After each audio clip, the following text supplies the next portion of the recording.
భగవద్గీత ధ్యాన శ్లోకం. ముఖం కరోతి వాచాలం పంగుం గలంఘయతే గిరిం యత్కృపాతమహం వందే పరమానందమాధవం.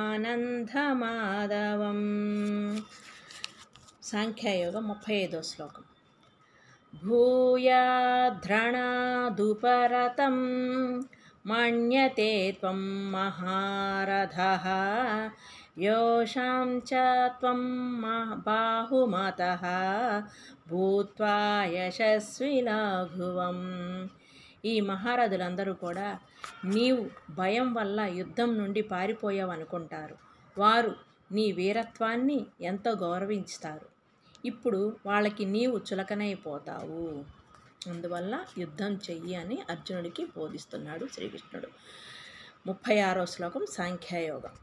అవ్యచ్ఛవాదచ్చ స బాహువాన్ వదిష్యంతి తవాహితాః నిధంతాస్తవ సామర్థ్యం తతో దుఃఖతరం ను కిం.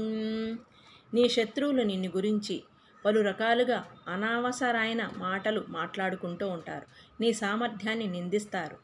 అంతకన్నా ఎక్కువైన దుఃఖకరమైన ఇంకేమైనా ఉంటుందా అని అర్జునుడు శ్రీకృష్ణుడికి బోధిస్తున్నాడు. యుద్ధం చేయడానికి ఎన్ని రకాలుగా అతనికి నచ్చ చెప్పాలో అన్నీ చెప్తున్నాడు.